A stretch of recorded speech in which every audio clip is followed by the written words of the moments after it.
decided to continue work on some more advanced projects now that I finally have red power set up. And the first thing I want to do is actually fix my food situation, which is why I set up, the floor below me, the restaurant and all. I should also mention that in between when I last logged on, I did set up these water towers, finish them up, so now I've got another 4 sets of water mills in here, which constantly fill these up. So this one is pretty much singularly dedicated to fueling downstairs, whereas this one is a buffer. So both this and this MFE here are completely filled. So that means that there's a large amount of power in reserve, which I plan to actually use now. I've also use these blue electric furnaces to make stone wafers, which I need. So I'm going to grab redstone and this, and I'm going to make 16 redstone torches in total. Put that back in there. I'll grab this and this. And the first things I'm going to make is I need another timer. So I will make that. Need a set of stone anodes, a cathode, and stone wire. 3. And now if I do this, I believe. I also need that, which means that I need to grab this.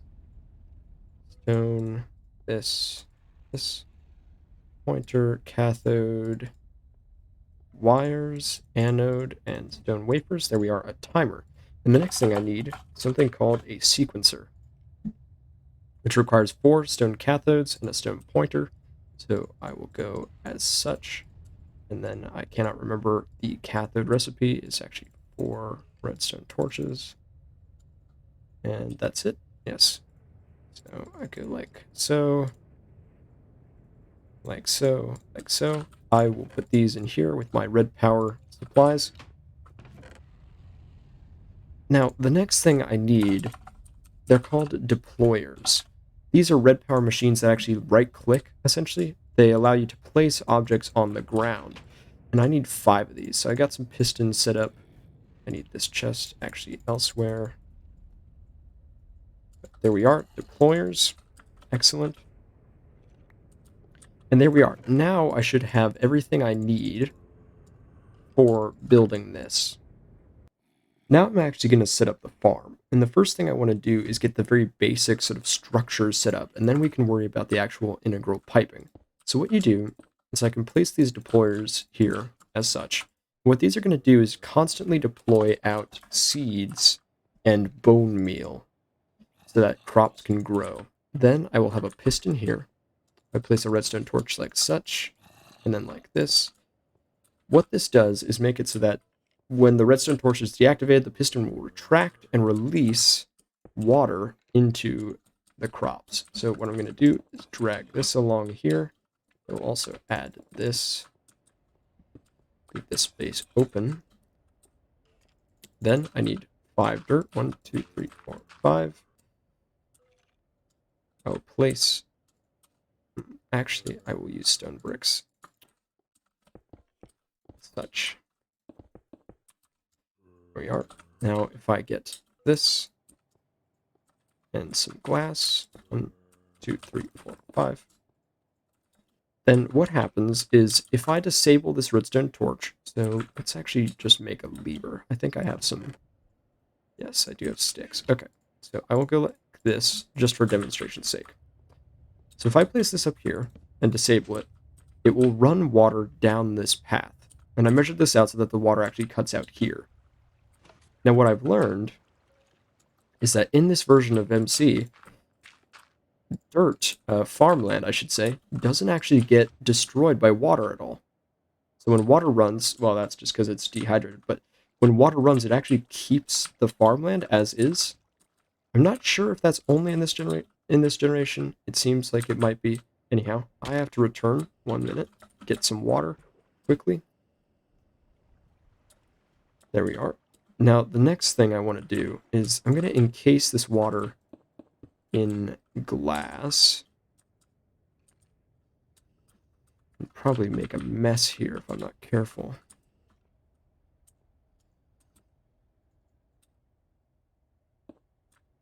There we are. Now water will flow in there. And I need a way back up. Let's do that. There we are. Okay, what I'm going to do as well is, just because I'm pedantic about this sort of thing, is I want to make sure that all the water blocks are source blocks, just because I think it will be nicer. There we are. Okay. Now these are all in place.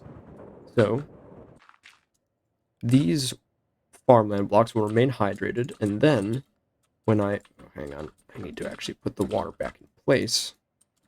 There we are. And if I go like this, now when this redstone torch is deactivated, all the farmland will be washed down this way. Now, to get this running how I want it to, I have to set up a sort of creative system that I accidentally found. So what you can do is, if you get a sequencer, like so, we'll place it this way, I think.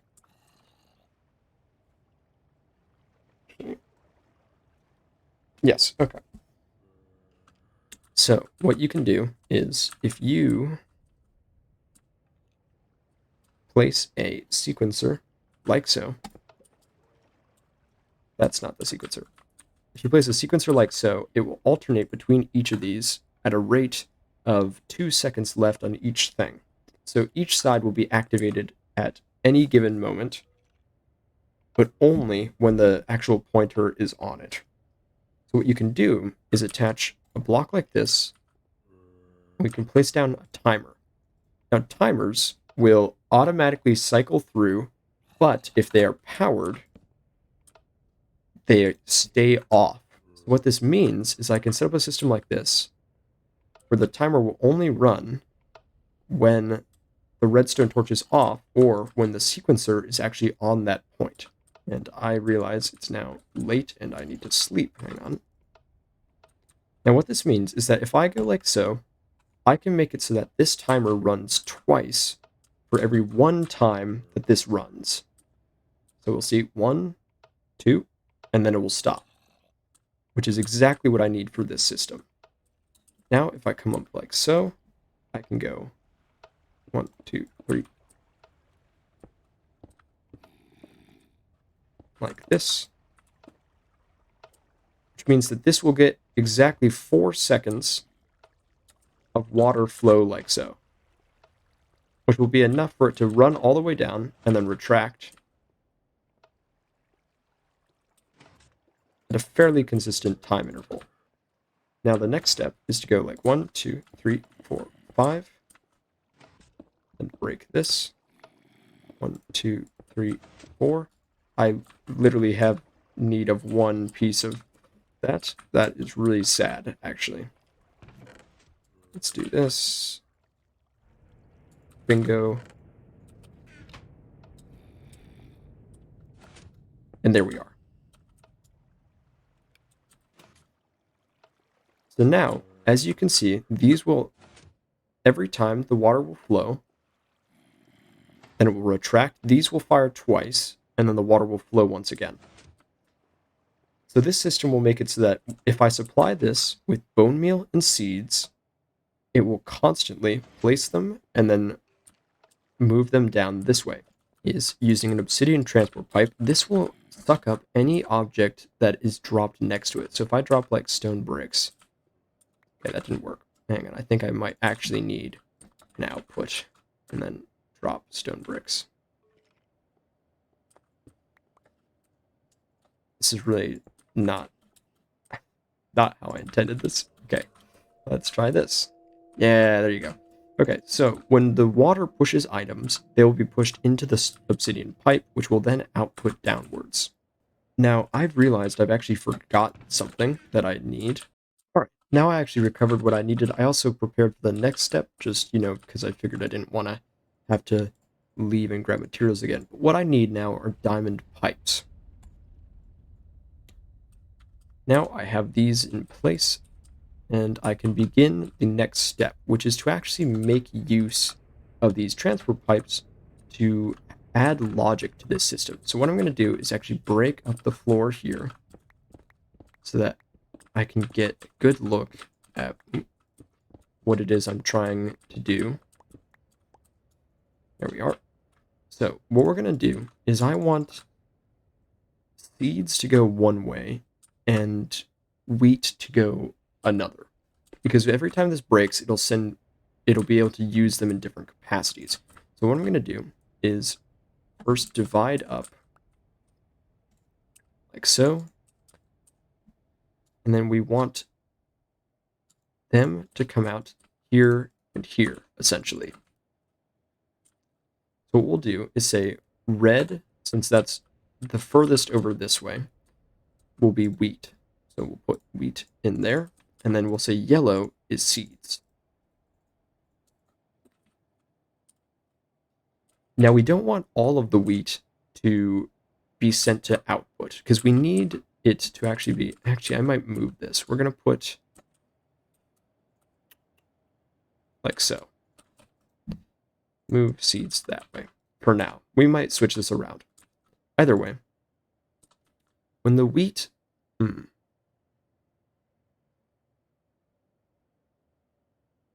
know what? We're moving this. I'm changing all of this on the fly. Let's do it like so. So when the wheat comes out of the red shoot, we want it to go in several different directions. So the first we want it to do is split off at this point, so that some of it goes this way and some of it goes this way, where this is the output and this goes back into the system. Now, when you look at wheat is worth 24 and bones are worth 144. Gonna have to do some math here. 12 times 12 is 144. So that means that 6 wheat will create 1 bone.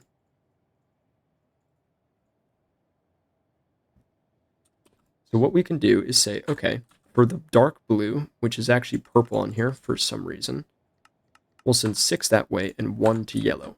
That way, whenever this harvests, it prioritizes sending 6 wheat off in the direction of the energy condenser, which I will place here. And we're going to place a bone there, so that every time 6 wheat enters, it creates 1 bone. I'm actually going to break this for now and decide on the seeds later. But this system will allow... hang on a minute. I've got to figure out. I'm doing this... I'm changing it purely because I think I can actually make it more compact. Because certain pipes don't actually connect with one another. So what that means is I can have a system like this, where they're right next to each other, and it operates like so. And then I place a chest here.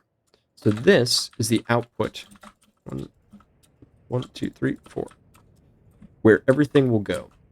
So everything will happen between these 2 points, essentially. Now, if I grab a piece of glass and go like so, we can make a closed loop so that this chest doesn't happen to, like, cause any issues with that. I realize I need to sleep again. I feel like I should be doing this off camera, honestly, but whatever. Welcome to piping. Oh, God. Okay. So, this will create bones. The next step is to actually output those bones to somewhere where they can be used. Now, I'm going to actually move this again. Place a bone in there. So 6 wheat will come in here and become a bone. And then we want to be able to use the bones effectively. But each bone can become...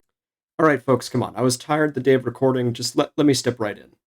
6 wheat becomes 1 bone, which is actually working at a loss because I only have room for 5 deployers. So for 1 round of harvests, i.e. enough bone meal for the 5 deployers, it takes more than I would actually get from 1 harvest. I'm losing on wheat. Thus, the system would destroy itself entirely. To compensate for this, I'm actually going to take any overflow seeds out of the system and also use them to make bone meal, so that only enough seeds are sent back in to plant, and any remainder are used to supplant the lack of wheat that I have. Balancing that ratio is kind of difficult, though, and so that's something I've finagled with a little bit, and I get it perfected later down the line. but it's a little more complicated than that. But that's essentially what I'm doing. Now, in order to actually do that, I need wooden transport pipes, which I seem to have misplaced. There we are. So what I do is I will place wooden transport pipe here, along with this, and a redstone torch here, so that anything that this produces will be piped out and be used immediately next door by this macerator. Now, I want this macerator to actually be close to the power supply, so I might have to send it all the way down here. So what I'm going to do is look at where this is and say, all right, I want to drag this power, which is LV, straight up to this level here. So what I'm going to do is mark this out and then go up. Now, thankfully, these, oh god, I really need a better form of flight, because this jetpack just really does not cut it. Sometimes it's so awkward to use because there's no like functionality that lets you hover, essentially. But there we are. So this will bring the power up to here, where I can then link it up with the macerator. And then, if I disable all of that, grab a stone transport pipe, like so, I can say, all right, yellow gets 1 for now. So these will now connect, and I can even open this up a little bit by going like this. Now the next thing I need to figure out is where the actual seeds go. So what I'm going to do, go like this, because I do not want this connecting with the macerator at all.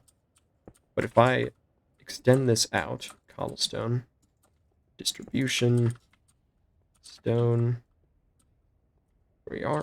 I might even make this cobblestone, honestly, because it's not in connection. You have to kind of be, did you ever, I don't know if any of you did this, but when I was in school, we had this thing where we would color maps for some reason. It was always a weird sort of task, but they'd make us do it all the time, and they were like, how can you make it so that you use the least amount of color in your map? It was always weird, but either way. So now, a lot of these seeds will be sent in here, and then turned into bone meal. Oh, Jesus Christ. God. How much of this is going to be usable, do you think? Oh, God, I don't even want to think about that.